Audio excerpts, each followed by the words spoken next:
Nova has a large emphasis on wild resources, as they count as double when paying for most of his cards.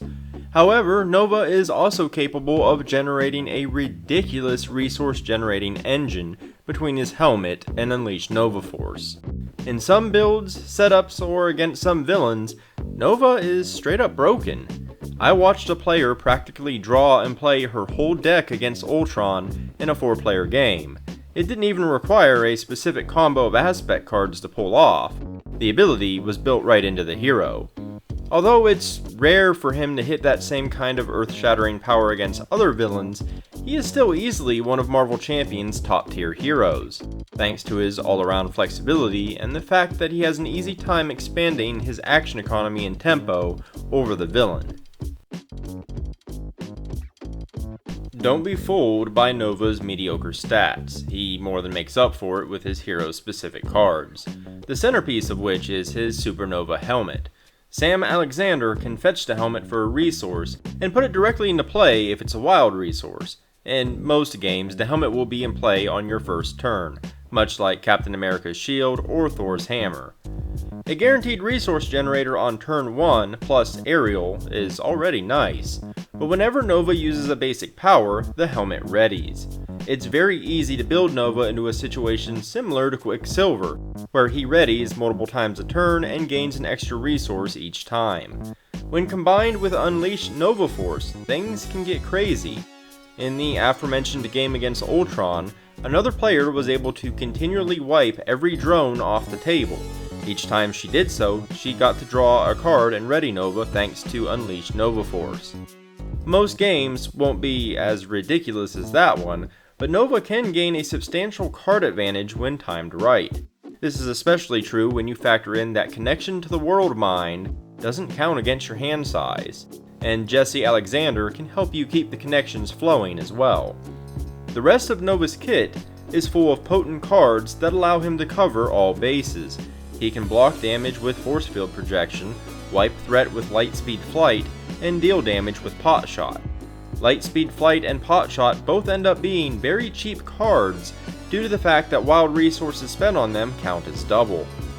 All these factors combine to make Nova a very card and action efficient hero, which is the biggest factor in the game that defines a hero's strength. More cards played per turn, or more expensive cards played per turn, is simply stronger than a hero playing less of either. On top of that, Ms. Marvel can help Nova recur those cheap event cards to keep the momentum going. That said, even though Nova is a very strong jack of all trades, he isn't without weak points, and that makes him more engaging to play than a character like Doctor Strange. His low stats, for example, can cause issues. Going back to the Ultron game for a moment, the Nova player met a roadblock when Stage 3 Ultron boosted his drone's minions' HP. She was playing Justice, and could no longer perform her Unleashed Nova Force combo as his one attack stat couldn't push over the metaphorical dominoes. That is, until another player played combat training under her control. But it still took teamwork to make the dream work. Another player had to shore up Nova's weaknesses, and that's ideal in a multiplayer game. Nova also has a heavy reliance on wild resources, so a bad draw can leave him with an uphill climb to unleash his potential. The ending result is a powerful new hero that has a unique design and quirk and is fun to play. Aggression gains quite a bit of punch in the Nova pack with some very interesting cards. Fluid Motion is going to be a staple for hero builds that focus on basic attacks. Since they stack, I could see some serious overkill builds coming out of it. Honed Technique can add serious value to more expensive and underplayed attack events, as it stacks the card's cost onto the damage, if you use a science resource. I prefer this kind of open-ended card patching as opposed to additions like Monica Chang that name specific cards and thus limits deck building. Pitchback is a cheap walloper for aerial characters, and 1x1 is a nice minion sweeper. However, the most intriguing new aggression card is No Quarter. It requires a fist resource, but it could easily end up being broken in the right build. Think about how in this pack alone, it could combo with Honed Technique and add a bunch of aggression cards to your hand. There are so many minions with 1 to 2 HP in the game that it's likely always going to be a viable pick. Outside of aggression, we have Moon Girl, which is a pretty plain ally that essentially becomes playable for free if you use science resources. Champion's Mobile Bunker is a great champion-specific card, and Everyday Hero adds an additional bit of support for heroes with the civilian trait. Aerial gets even more support with the addition of Yaw and Roll and Height Advantage, and it's always nice to see existing keywords gain more steam. I also want to note that Nova's premade deck is relatively solid. Many of the new aggression cards combo well by playing into Nova's ability to gain an advantage through resource generation and card draw, while also buffing up his weaknesses with cards like Honed Technique. Nemesis sets are always a bit hit or miss. I often feel that they are too weak, but Nova's Nemesis takes a slightly different direction. It focuses on countering Nova specifically, which is honestly a bit of a no-brainer concept for a Nemesis set, but it's rarely done well. Warbringer does a great job of it, however, by targeting or countering Nova's core focus, wild resources. Bring the War forces players to discard a wild resource card for additional threat on a side scheme with a nasty hazard symbol, and Warbringer himself gains overkill and extra attack power due to wild resources in your hand. I wish he was a bit tougher. 5 HP is relatively easy to wipe away in one turn, but if he survives, Nova's gonna end up pretty battered. The War's Been Brought is a pretty generic surge card, but War Delivery is nasty, and something you have to be aware of the moment the Nemesis set enters the deck. You can negate it by spending a wild resource, but if not, the villain and Warbringer attacks you, even if you're in alter ego mode, and that can be devastating. I wouldn't say that the Nemesis set is all that scary for a team of players, but it certainly can be for Nova players, and honestly, that's probably how most Nemesis sets should be.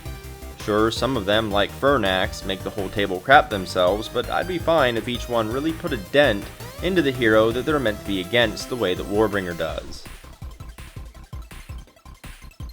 Nova, alongside Ironheart, are two of the first packs to introduce encounter modules at the cost of fewer aspect cards. Whether or not that's a worthy trade depends on your perspective, but I myself really enjoy the Armadillo Module. It introduces a nasty minion in the form of Armadillo, who has a whopping 8 HP, toughness, and can have any number of toughness cards.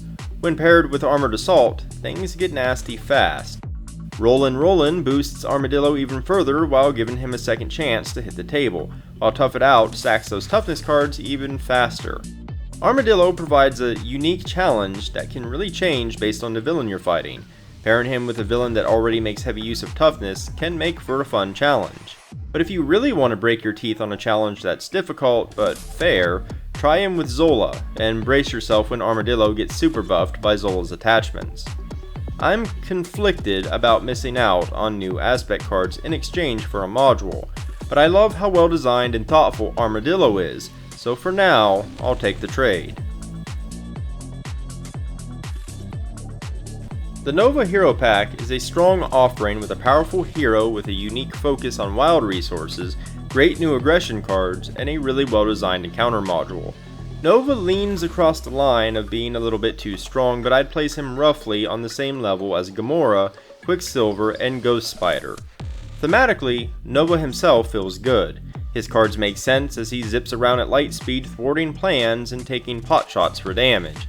The aspect cards are less so, leaning on generic concepts such as no quarter and 1x1. At this point, however, that's sadly a fact of life for aspect cards. I suspect that they are getting more and more difficult to design as the game grows, and that the trend will continue. Nova's premade deck is notably solid, which is a stark contrast to the vast majority of decks featured in past hero packs, and I really do love the Armadillo Module. Nova is an excellent addition to the champion roster, and I mean that literally, as he is one of the few who have the champion trait. In addition to being a fun new hero, his pack brings more support for the aerial keyword and some very strong aggression cards, all of which combines to make the pack very much worth having. If you enjoyed this video or found it informative, consider liking and subscribing, as it really helps me out a great deal. I've also left links down in the description below, including to my website, where you can find the bulk of my written content. There's also links to my Discord, Twitter, Patreon, and more. But in any case, thanks for watching, and until next time, keep an eye out because I'll be posting my review of the Ironheart Marvel Champions Hero Pack really soon. I just want to give a big thanks to our current patrons Ben Farrel and Benny Tsai. Thank you so much for supporting the channel and website.